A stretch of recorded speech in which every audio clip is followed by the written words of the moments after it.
It's Ashley from Demystifying Your Health. Thank you for joining me today. I'm so glad that you're here. In this episode, we're going to be talking about foodborne illnesses.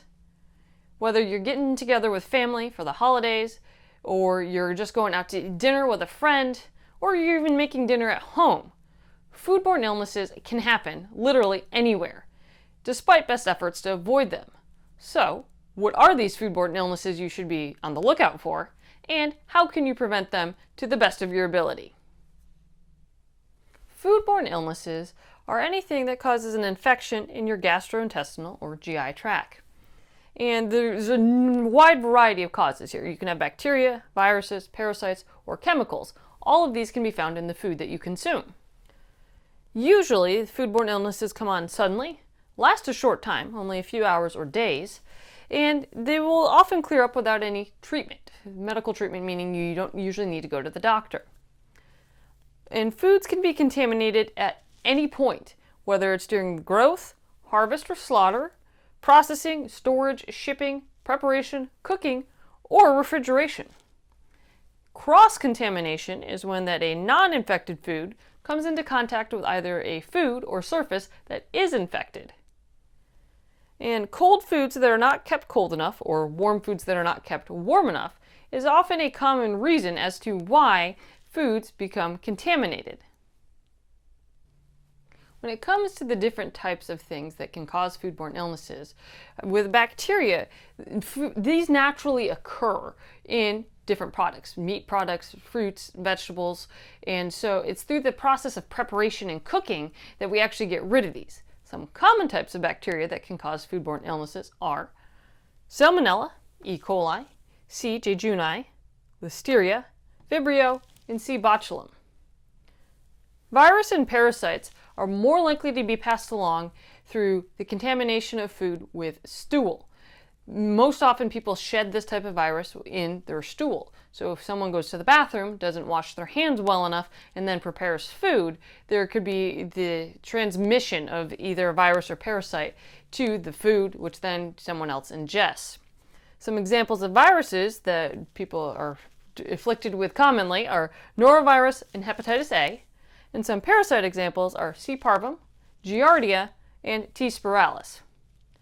When it comes to chemicals, this can be just toxins that get absorbed in the growth process of foods. Shellfish that are raised in waters that have toxin levels can actually retain that toxin, so you have to be careful when ingesting these. And then the other big concern with chemicals is pesticides. Obviously, fruits, vegetables, other products are grown in fields, and pesticides are used to keep pests down. So if you don't wash your fruit and vegetables especially before eating them, especially if you're going to eat them raw, this can be a huge problem. So this is why it's so important to understand when you're thinking through what food you're eating, what you're trying to prevent here. You don't want to get sick, and there's different ways to do that, which we're going to jump into in the prevention section here in just a little bit. When it comes to symptoms of foodborne illnesses, it can vary greatly depending on obviously what you're infected with.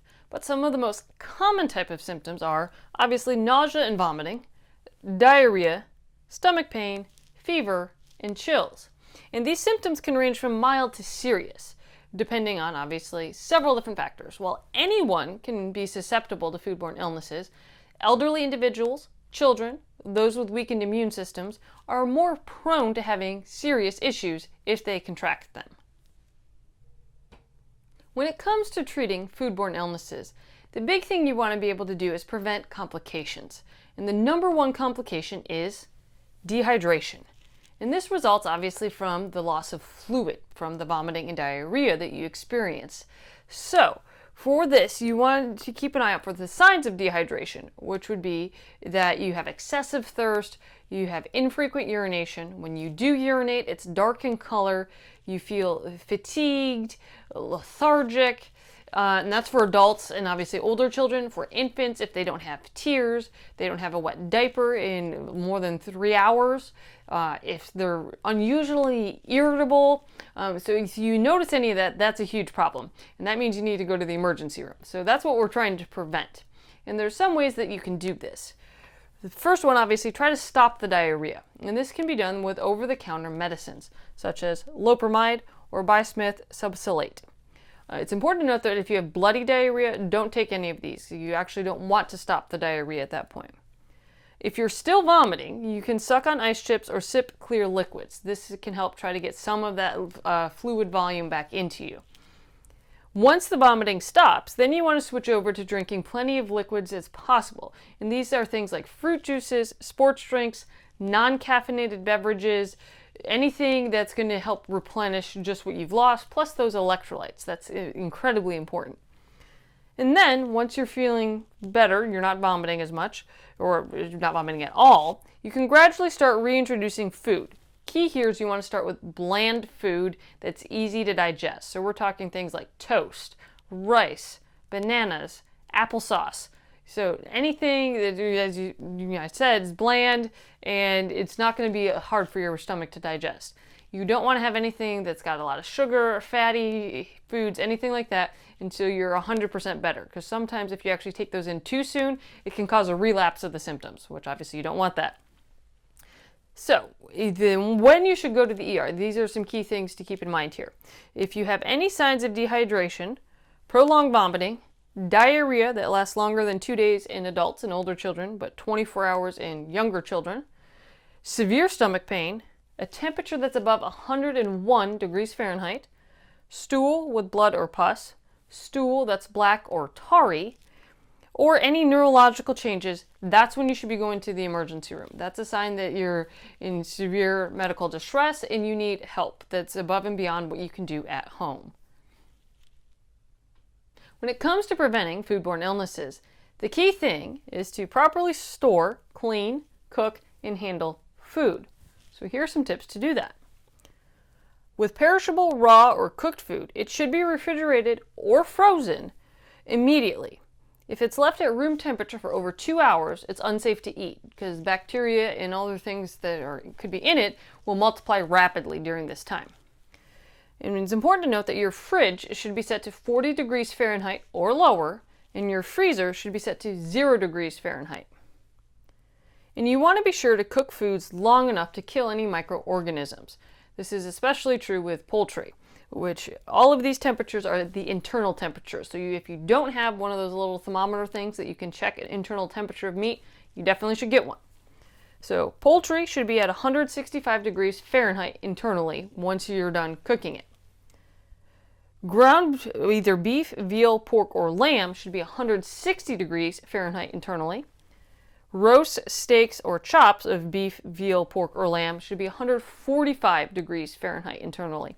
And the key thing with these is that they need to sit for about 3 minutes after you take them off the heat source. And you want to keep all raw meats and their juices away from other foods. This is going to help prevent cross-contamination. Part of this, though, is if you're handling these products, you need to wash your hands for at least 20 seconds with warm, soapy water after touching these foods or their juices prior to touching other foods. You want to wash all produce under running water prior to either consuming it raw or cooking it. And wash any utensils or surfaces with hot soapy water before and after you do food preparation. By following all these things, then you're going to be able to hopefully prevent any foodborne illnesses from occurring. No one wants foodborne illnesses. Obviously, there's steps you can take to prevent it. Unfortunately, if you do get sick, just know that it will go away, and it should go away fairly quickly. Thank you for joining me today. Please like, subscribe, share, comment. I'd love to hear from you. Otherwise, until next time, stay healthy.